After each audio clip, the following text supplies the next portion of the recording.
sebenarnya data itu banyak. Kalau dari data Simponi di tahun 2000 per Mei di 2025 ini itu sudah sekitar 237. 237. Ya. Nah, yang herannya, yang menjadi pertanyaan kita, kenapa sampai hari ini kekerasan terhadap perempuan dan anak masih terus terjadi?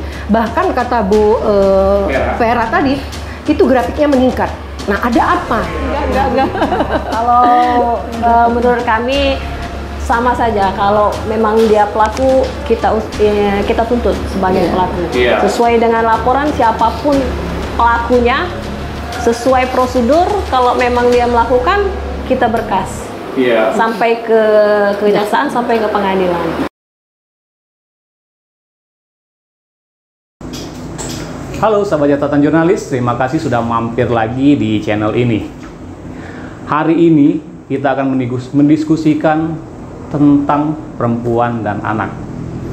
Akhir-akhir ini center di telinga kita, banyak perbincangan di media sosial maupun di televisi membicarakan tentang kekerasan terhadap perempuan dan anak. Tidak tertinggal juga di Provinsi Sumatera Selatan yang saat ini banyak juga mengalami kekerasan terhadap perempuan dan anak. Hari ini menemani diskusi saya hari ini di podcast show catatan jurnalis ada 3 wanita cantik yang menemani saya dalam diskusi dalam upaya bagaimana menangani persoalan terhadap kekerasan perempuan dan juga terhadap perlindungan anak. Sudah hadir bersama saya pada hari ini. Yang pinggir sana ada Dr. Koni. Halo, apa kabar Ibu Koni? Alhamdulillah sehat. Waduh, luar biasa nih, segar-segar nih. Terus di tengah sini ada juga Mbak Fatmawati. Mbak Fatmawati ini dari Banit Subdin 4 Polda Sumatera Selatan.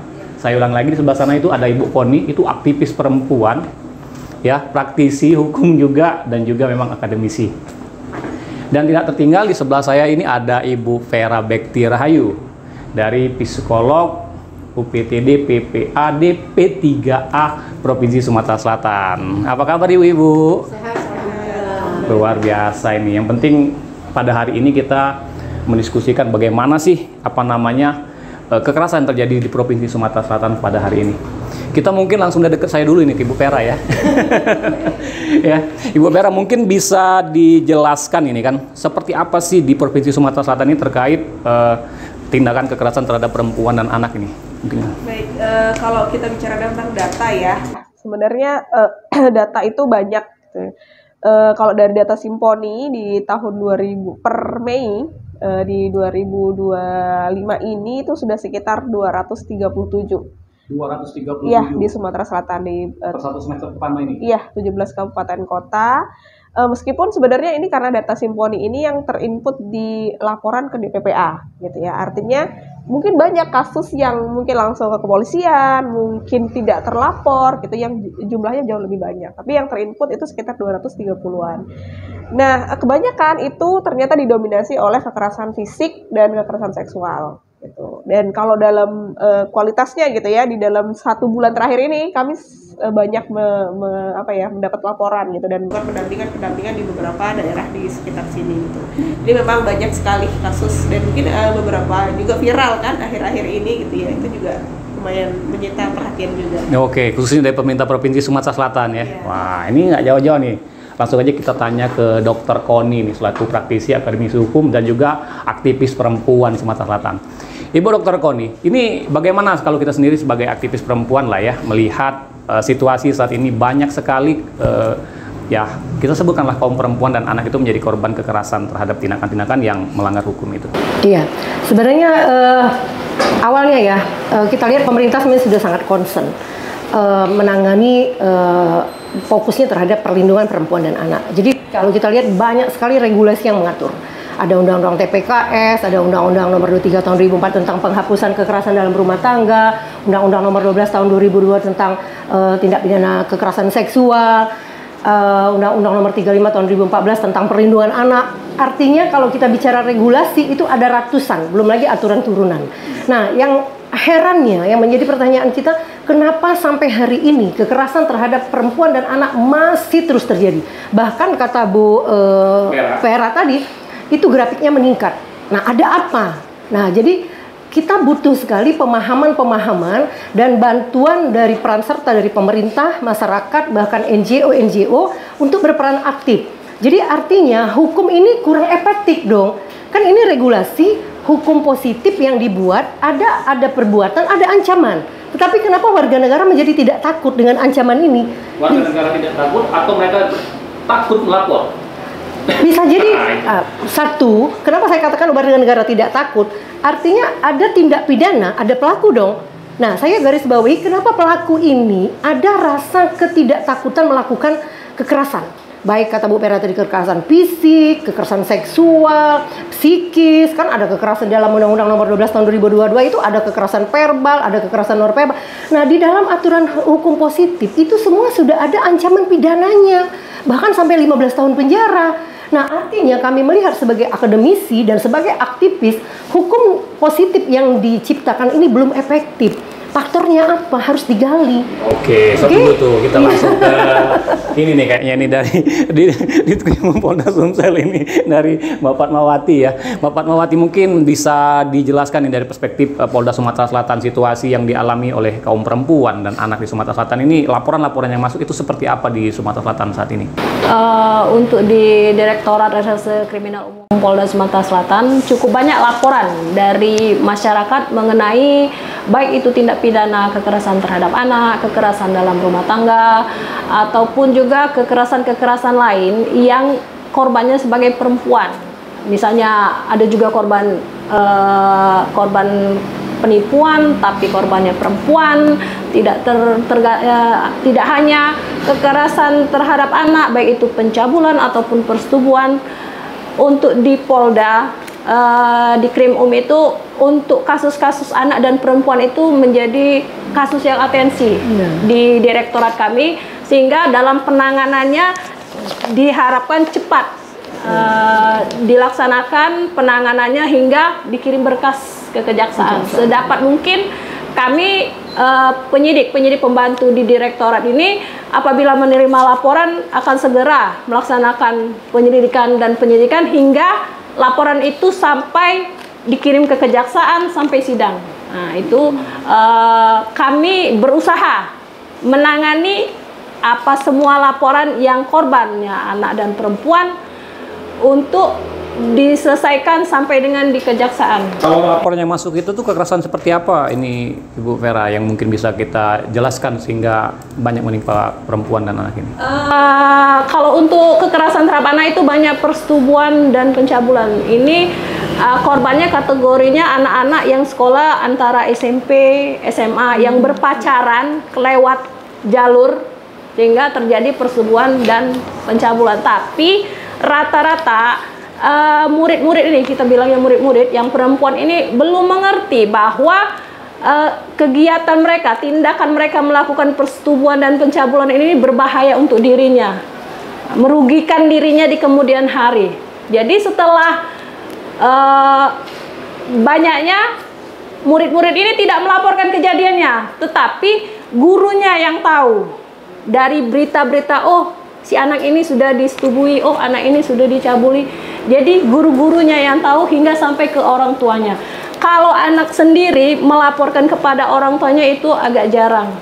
Jadi masyarakat sekitarnya yang memberitakan bahwa perbuatan itu ada hingga akhirnya orang tua anak ini melapor ke kita, pihak kepolisian. Itu dulu ini, jangan terlalu jauh nih, nanti habis Ibu Koni. Jadi Dokter Koni, jadi kan banyak tuh permasalahan-persoalan yang tadi memang agak sulit. Yang pengen saya tanya itu, ini bagaimana kita sebagai praktisi dan akademisi tadi, termasuk juga aktivis perempuan, untuk mengadvokasi persoalan-persoalan masyarakat itu sehingga mereka itu bisa ditarik dan disadarkan biar masalah mereka itu sebenarnya melanggar hukum yang besar. Iya, jadi karena kita ini kan regulasinya sudah ada, aturan sudah ada. Tetapi satu yang mungkin saya lihat itu kurang sosialisasi terhadap masyarakat. Jadi masyarakat ini banyak yang belum tahu bahwa ini perlakuannya ada ancaman pidananya. Misalnya dalam Undang-Undang Nomor 12 Tahun 2022 itu kekerasan seksual itu ada verbal, mengolok-olok saja itu sudah ada ancaman pidananya. Nah, yang harus kita lakukan upaya preventif. Preventif itu adalah pencegahan. Itu yang paling penting, itu kita lakukan. Baik akademisi, tugas bersama ini tidak hanya menjadi tugas pemerintah. Jadi pemerintah, aktivis, akademisi, praktisi, itulah muaranya. Penegakan hukum itu dikatakan efektif ketika tidak ada kasus loh. Jangan salah ya. Kalau semakin banyak kasus, hukum itu nggak efektif. Jangan kita senang. Oh banyak sekali kata Bu ini tadi. Ternyata berarti hukum itu belum dipatuhi. Nah yang paling penting itu stakeholder, dan ini salah satu bentuk edukasi kita ke masyarakat. Itu. Jadi kita harus bersama-sama bahu membahu, mungkin mulai dari tingkat RT, ada misalnya Jumat Jumat curhat seperti itu ya. Karena kasus kekerasan ini memang yang dilaporkan itu hanya 30%. Menurut data kami 30%. Ketika kami turun ke masyarakat, ternyata banyak sekali kasus kekerasan itu yang tidak dilaporkan dengan segala faktor. Oke, segala faktor. Mungkin salah satunya adalah ini bisa anggap sebagai sebuah aib ya. Betul. Nah, bagaimana kita untuk mengadvokasi agar mereka itu bahwa ini bukan aib yang harus ditutup-tutupi. Iya, tadi kan pertama kita preventif ya. Bagaimana pencegahan. Tapi kalau sudah terjadi, kita harus kampanyekan, kita harus lapor, mereka harus berani lapor. Jadi saya kadang-kadang melakukan kegiatan sosialisasi, edukasi, bahkan turun ke organisasi-organisasi masyarakat, bahwa korban kekerasan ini harus speak up, harus kita dampingi sampai tahap akhir. Karena apa? Satu, hukum itu harus ditegakkan dan kita harus memberikan efek jerah kepada pelaku. Mungkin pendampingan sudah pernah Ibu Koni lakukan, mengadvokasi misalnya korban bullying atau seperti banyak apa? Banyak sekali. Itu bagaimana? Jadi salah satu dulu kasus yang sangat viral itu ada seorang istri yang disekap suaminya, meninggal sampai 1 bulan nggak diberi makan. Akhirnya sampai meninggal, rambutnya sudah gimbal, badannya sudah kurus. Itu terjadi di tengah kota loh, di Suami yang disekap istrinya atau suami? Istri yang disekap suami. Jadi artinya ini tindak pidana yang terjadi di lingkungan masyarakat. Dan waktu itu keluarganya berkata begini, untuk penegakan hukumnya karena anaknya ini sudah meninggal, untuk penegakan hukumnya keluarganya ini agak mundur karena faktor ekonomi. Kan dia mau di BAP, tahu sendiri ya Bu, yang kita perlu ongkos, perlu makan, prosesnya itu. Akhirnya saya nggak mau. Saya bilang bahkan waktu itu pelaku tidak ditangkap. Nah, tapi kami berupaya dengan Kanit, PPA, akhirnya pelaku ditangkap dan sampai hari ini sudah di kejaksaan. Jadi kita edukasi keluarganya, Pak, anak Bapak memang sudah meninggal. Tetapi kalau pelaku tidak dihukum dengan sepantasnya, maka akan terjadi lagi di bumi Indonesia ini kejadian seperti ini. Seorang istri loh sampai udah kutuan, udah rambutnya sudah habis. Nah, ini terjadi di tengah-tengah masyarakat. Belum lagi yang lain-lain seperti itu. Jadi memang harus concern ya, kita sebagai praktisi harus fokus terhadap kasus-kasus ini. Bagaimana kalau memang sudah represif, artinya sudah harus ada tindakan. Bagaimana pelaku ini dihukum dengan setimpal. Wih, luar biasa sekali nih penjelasan dari Dokter Koni ya. Jadi kita ke Ibu Pera. Ibu Pera tadi ada artinya tanggung jawab juga nih kita sebagai pemerintah Provinsi Sumatera Selatan ya, yang khususnya membidangi PPA di DP3A Provinsi Sumatera Selatan ini. Nah ini seperti apa upaya penanganan perkara-perkara yang mungkin dihadapi oleh masyarakat? Tanggung jawab sosial kita sebagai pemerintah lah. Kalau di Dinas Pemberdayaan Perempuan dan Perlindungan Anak Provinsi Sumatera Selatan gitu ya, karena kita juga secara kelembagaan juga ada ke atas juga ke bawah begitu ya. Karena kami di provinsi, artinya kami membidangi 17 kabupaten kota. Nah, kemudian ketika ada kasus-kasus, biasanya kita berkoordinasi baik itu ke atas maupun ke bawah. Tuh. Nah, kalau dari atas biasanya kita ada Sapa 129 tadi gitu ya. Sapa 129 mungkin bisa disampaikan. Iya, Sapa 129. Jadi masyarakat itu apa Sapa 129 itu? Itu hotline gitu ya, hotline pengaduan kasus yang berkaitan dengan kekerasan terhadap perempuan dan anak. Itu bisa diakses seluruh Indonesia. Dia tidak tidak berbayar, artinya tidak menggunakan pulsa, sehingga itu bisa diakses. Bisa lewat chat, bisa telepon, dan itu nanti akan diarahkan oleh operatornya. Jadi di situ juga akan menggali data terlebih dahulu, asesmen. Nanti ketika sudah didapatkan data-data, kemudian akan diarahkan kepada daerah masing-masing. Biasanya ke provinsi terlebih dahulu, dari provinsi nanti kita akan mengarahkan ke kabupaten dan kota. Nah, setelah itu kita akan melakukan koordinasi, pengawasan dan lain-lain gitu. Nah, kita juga ada bidang pencegahan. Pencegahan ini ada di bidang perlindungan perempuan dan anak. Mereka juga melakukan sosialisasi ke masyarakat. Kemudian juga membentuk ada juga organisasi perempuan juga, ada Puspa itu juga biasanya akan mengarahkan ke sana juga untuk bagaimana peran serta masyarakat terhadap perlindungan anak. Kemudian ada forum anak. Forum anak ini kita bentuk sebagai salah satu pelopor dan pelapor di kalangan anak-anak ya, remaja, itu ada SMP, ada SMA. Harapannya dengan adanya forum anak ini mereka juga bisa menjadi fasilitasi untuk teman-temannya. Karena memang beberapa kasus tadi mungkin disampaikan juga oleh Bu Koni, kadang-kadang anak ini menjadi korban nggak berani cerita ke orang tua. Mereka karena tadi takut pertama pasti. Kenapa? Mereka berpikir orang tua dia punya masalah nih. Ditambah lagi mereka cerita, bukannya mereka dibantu mungkin ya, refleksnya dari orang tua. Mereka malah kena marah ya? Iya, kena marah gitu. Kemudian biasanya kasus kekerasan yang terjadi di lingkungan terdekat itu adalah relasi kuasa yang mendominasi. Artinya ada ancaman, ada pengaruh, tuntutan gitu ya. Ketika korban didapatkan ancaman, biasanya akan menginternalisasi dalam dirinya. Ini kalau saya cerita, resiko besar nih gitu. Bahaya nih buat saya nih dan keluarga-keluarga yang lainnya. Akhirnya mereka nggak mau cerita. Dan sering kali mereka cerita sama teman gitu. Nah, ketika teman itu nggak bisa apa-apa gitu ya, kadang ya malah masalahnya akan semakin lebih besar. Malah kemudian ketika ada forum anak, kita mengharapkan bahwa peran serta dari anak-anak ini juga cukup besar. Kemudian kita ada penanganan itu di unit UPTD-nya, UPTD PPA. Kita ada 6 pokok ini ya, tugas, ada penjangkauan, ada mediasi, rehabilitasi sosial. Artinya ketika ada kasus kita akan respon dengan cepat. Kemudian tadi kita kerjasama dengan beberapa elemen masyarakat juga, lembaga, instansi. Iya, kita ada koordinasi juga dengan Polda, kemudian ada dari kejaksaan juga, kemudian kita ada advokat juga gitu ya. Dan pada kasus-kasus tertentu kalau kita melibatkan perguruan tinggi, kita juga akan melibatkan perguruan tinggi. Kemudian kita ada pemberdayaan perempuan. Nah ini harapannya ketika tadi korban sudah berdaya, sudah mendapatkan penanganan, kami berharap mereka juga berdaya, gitu ya. Tidak menjadi korban lagi, gitu ya, tapi mungkin menjadi penyintas. Ya tadinya korban, mereka bisa berdikari, mereka bisa mengatur kehidup dirinya juga, gitu ya, sehingga mereka berdaya. Nah, pemberdayaan ini kita bisa fasilitasi dengan bantuan-bantuan secara ekonomi, sosial, begitu, sehingga harapannya itu juga bisa membantu masyarakat. Mungkin memang kalau secara kerja gitu ya, kalau semuanya dilimpahkan ke Dinas PPA tentu banyak sekali harus pekerjaan kami. Tapi karena ada kerjasama dari OPD lain, kemudian dari institusi lain dan masyarakat juga, tentunya kita akan terbantu dengan hal tersebut. Oke, luar biasa sekali nih pemirsa catatan jurnalis ya. Ini apa namanya penjelasan yang sangat luar biasa. Tapi kita santai dulu ini, minum dulu dong, ada minuman. Masa nggak diminum? Silakan nih, sambil minum dulu nih. Luar biasa ini. Iya, silakan disambilin ini Bu. Aduh. Iya, nggak apa-apa. Jadi diminumin dulu nih, biar santai. Ini nanti pemirsa, jadi kita akan coba menggali lebih dalam lagi nih kan, bagaimana peran dari 3 pentahelik ini dari pemerintah Provinsi Sumatera Selatan, dari pihak kepolisian maupun dari akademisi ataupun dari lembaga bantuan hukum ya. Nah, udah ya minumin tadi ya.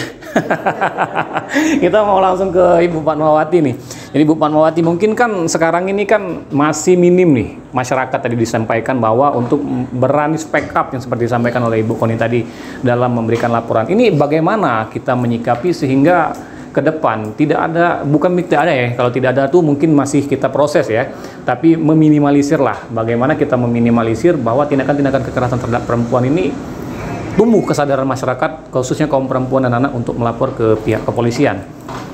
Jadi di pihak kepolisian juga melakukan upaya-upaya untuk mensosialisasikan tentang kekerasan terhadap perempuan dan anak ini dengan memberikan penyuluhan-penyuluhan. Kami memberikan penyuluhan baik ke sekolah-sekolah karena memang tindak kekerasan terhadap anak sering kali terjadi baik di sekolah maupun di tempat sekitar permainan anak-anak. Jadi kita memberikan penyuluhan agar memberikan pengertian kepada anak-anak ini bahwa tindakan kekerasan itu bisa dilaporkan, ada ancaman hukumannya dan bisa diproses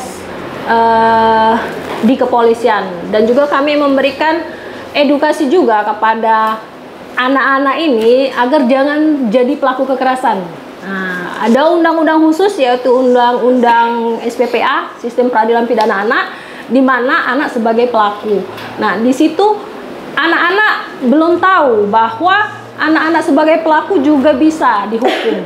walaupun ada pengecualiannya karena ada aturan hukum yang mengaturnya. Jadi dengan adanya edukasi itu memberikan saran kepada anak itu agar tidak melakukan kekerasan tersebut dan tidak malu, tidak takut untuk melaporkan apa yang dihadapinya, apa kekerasan yang dialaminya kepada orang terdekat. Kalau di lingkungan sekolah ya kepada ibu gurunya, kalau di lingkungan permainan berarti kepada orang tuanya, sehingga nanti dibuatkan laporan ke pihak kepolisian.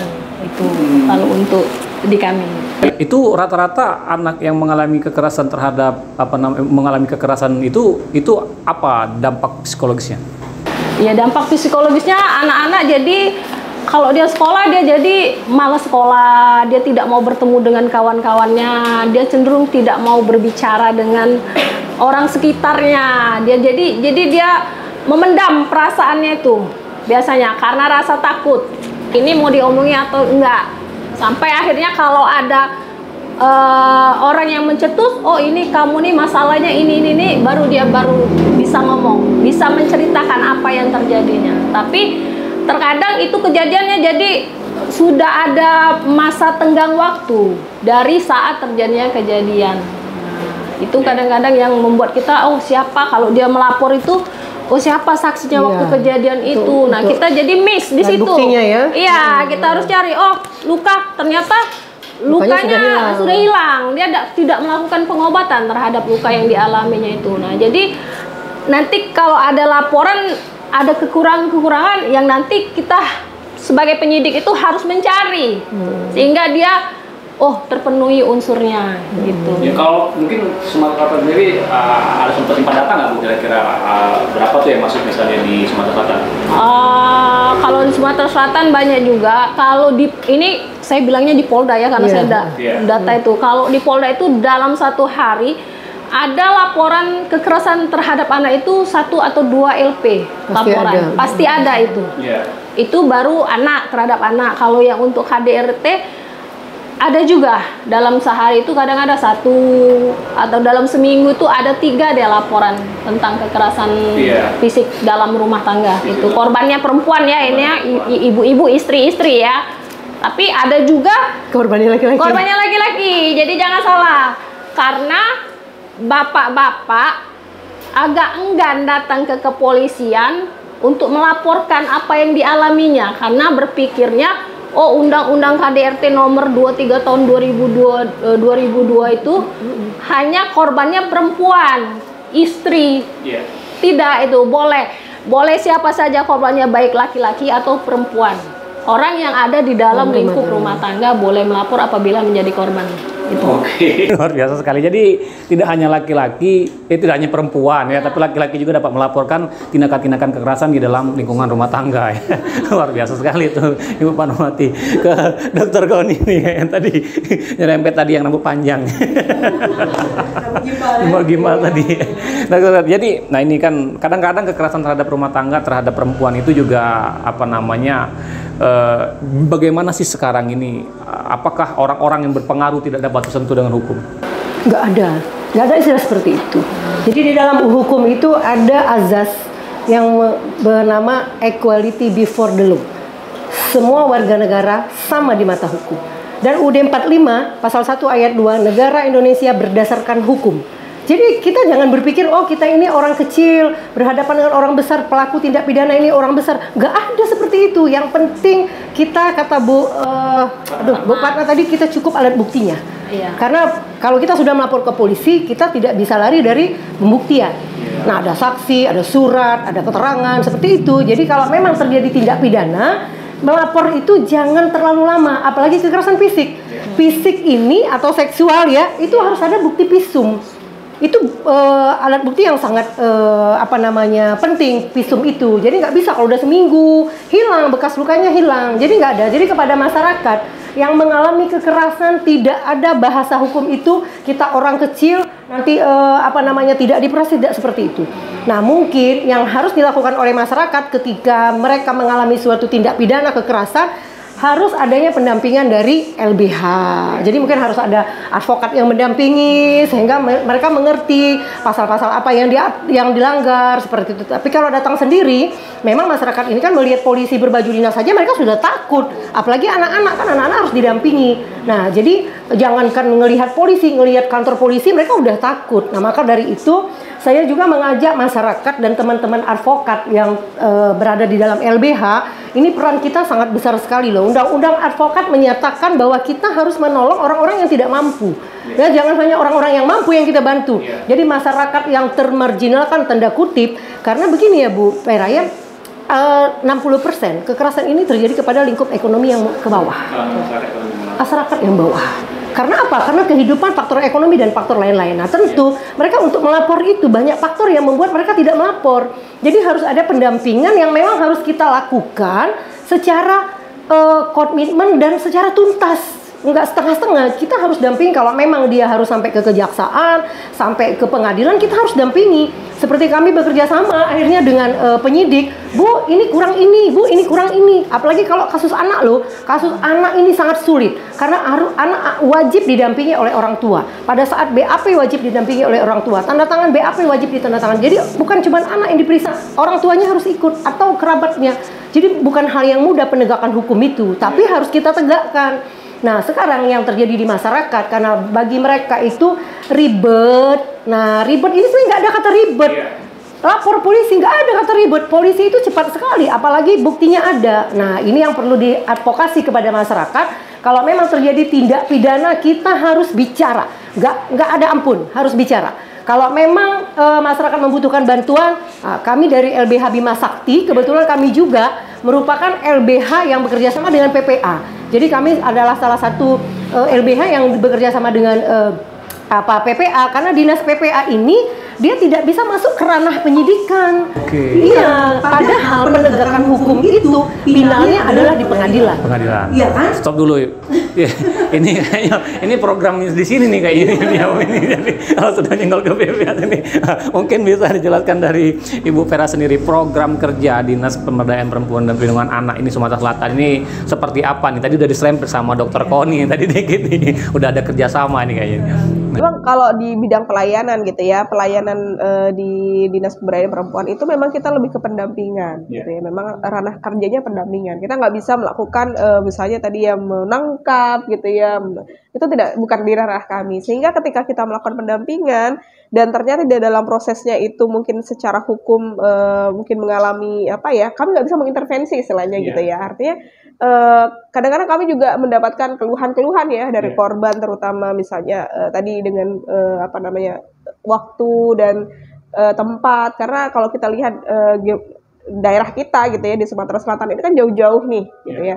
Ada yang kami pernah dapat itu di daerah Muara Sugihan gitu ya, mereka harus datang karena mereka kalau mau ke kabupaten itu jauh lebih jauh gitu ya dibandingkan harus ke kota gitu. Dan ke kota pun mereka juga butuh dana dan lain-lain. Tadi seperti dikatakan Bu Koni bahwa kebanyakan korban ini kan dari menengah ke bawah. Sehingga mau datang saja gitu ya. Bukan mereka nggak mau lapor mungkin ya. Mereka mau lapor tapi ada keterbatasan. Nah, kami dari Dinas PPA itu juga ada alokasi sebenarnya dana gitu ya. Tapi mungkin ini nggak bisa menyeluruh gitu ya. Itu untuk bisa membantu gitu ya. Membantu misalnya ternyata ada korban yang sulit nih untuk misalnya datang dan karena keterbatasan tadi itu bisa kita bantu. Syaratnya adalah ya memang lapor ke kami gitu ya. Atau mungkin dari pihak. Ada pengaduan online nggak mungkin nanti dari ya satu dusun atau kita punya hotline. Ya kita ada hotline, hotline-nya nanti akan saya berikan ya, hotline di Dinas PPA itu ada. Silakan nanti boleh langsung, atau tadi kalau misalnya memang mereka sudah lapor lapor ke kepolisian misalnya, boleh nanti mungkin dari kepolisian bisa memberikan informasi bahwa kalau mau mendapatkan perlindungan bisa lapor ke DPPA gitu. Karena memang itu akan lebih koordinasi terus. Itu akan lebih bisa kadang-kadang itu mereka terhambat kan terkait dengan dana dan lain-lain, itu bisa kita bantu di sana. Jadi kan memang permasalahan mereka takut melapor, satu mungkin berdasarkan kalangan ekonomi ke bawah tadi menimbulkan mereka keterbatasan masalah kayak akomodasi, transportasi, dan juga mereka mungkin berpikir bahwa tindakan-tindakan tersebut itu dilakukan oleh orang-orang yang memiliki kekuatan-kekuatan atau mereka antibody gitu kan. Nah, itu Ayu Nurmawati kayak mana itu kira-kira? Katanya hukum itu tajam ke bawah tuh ada enggak lah, harus itu enggak. Kalau menurut kami sama saja, kalau memang dia pelaku kita tuntut sebagai pelaku. Sesuai dengan laporan siapapun pelakunya, sesuai prosedur, kalau memang dia melakukan kita berkas. Sampai ke kejaksaan, sampai ke pengadilan. Tapi itulah memang harus ada kerjasama antara baik ya LBH maupun PPA-nya juga, pendampingan. Kita juga kadang-kadang perlu psikologi, kita minta bantuan dari BPA. Kalau untuk nanti persidangannya Bu ya, kalau persidangan jangan sampai usaha kita di kepolisian kirim berkas sudah P21, nanti di persidangannya nggak ada yang dampingi.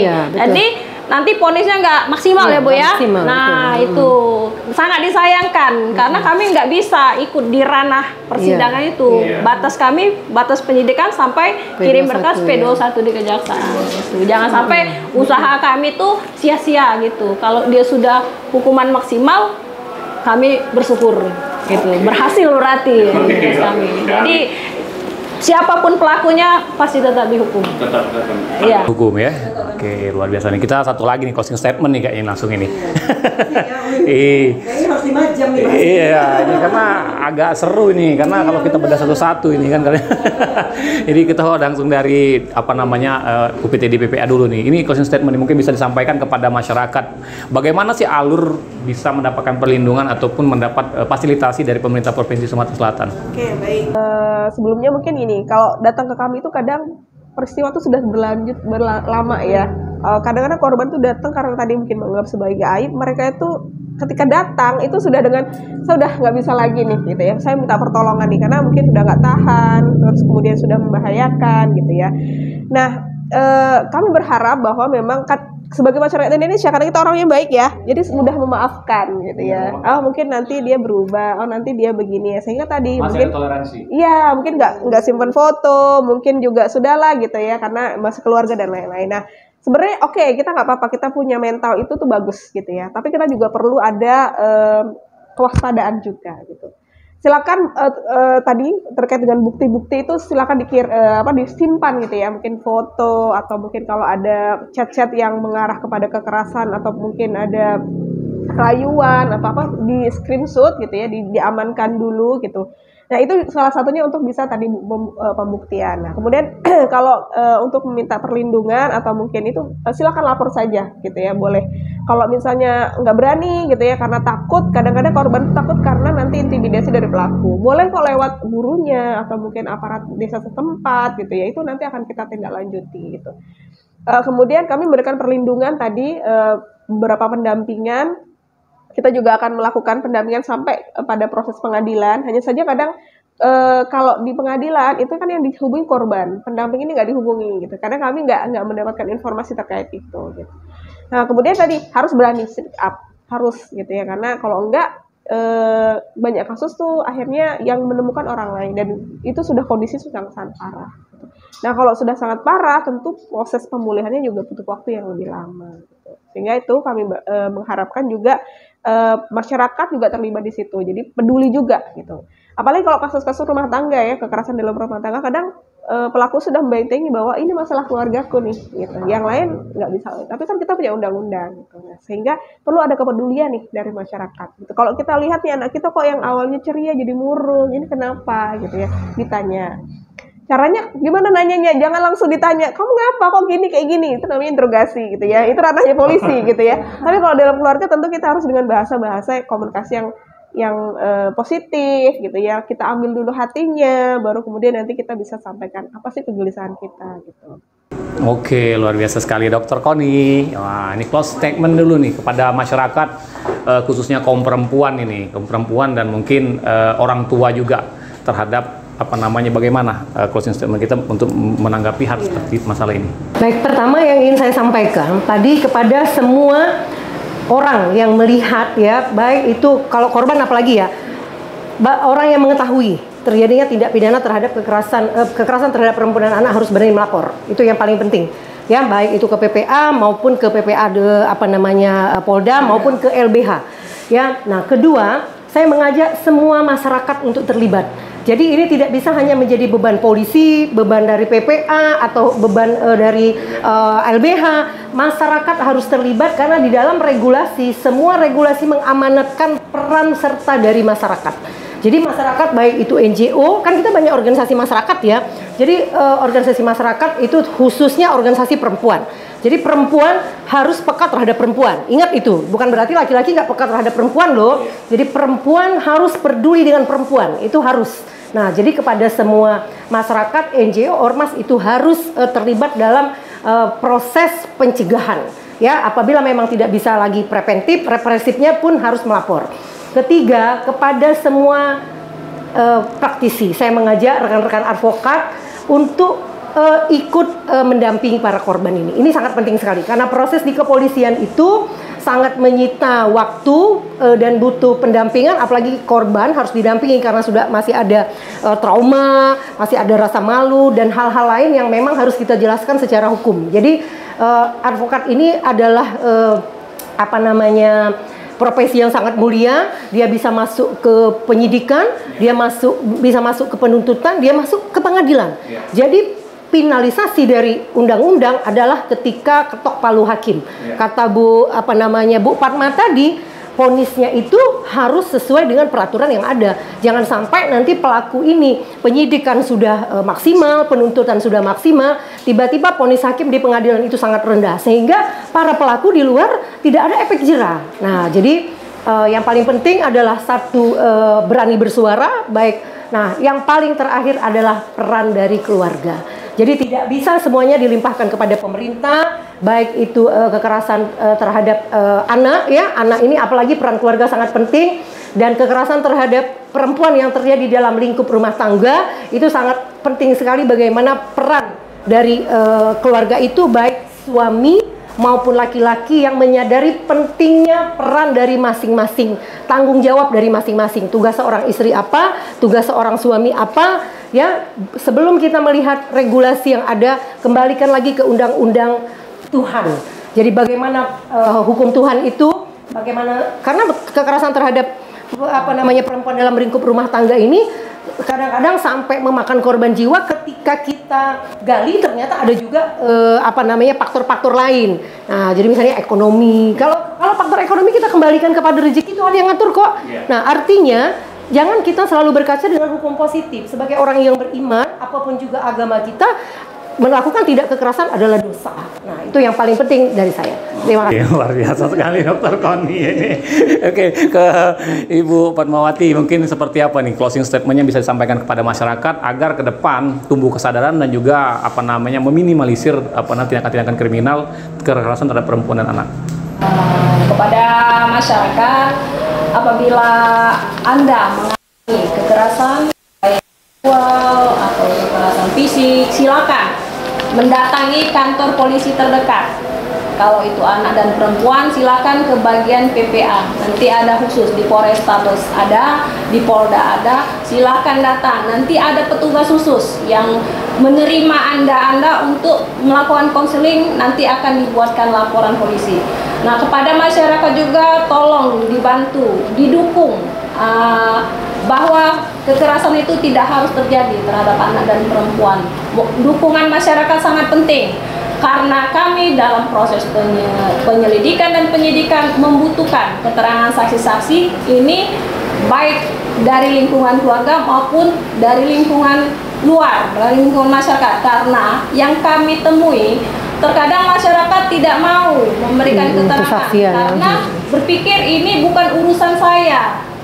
Kenapa saya mau ikut-ikut? Nanti saya diajak ke sidang segala macam. Butuh kesadaran dari masyarakat bahwa kekerasan tidak harus dialami oleh anak-anak dan perempuan, karena anak dan perempuan semua ada di dalam suatu keluarga. Jadi segera laporkan apa yang Anda alami ke kantor polisi. Jangan takut datang ke kantor polisi. Kami menyambut Anda dengan Baik. Salam sapa. Salam presisi.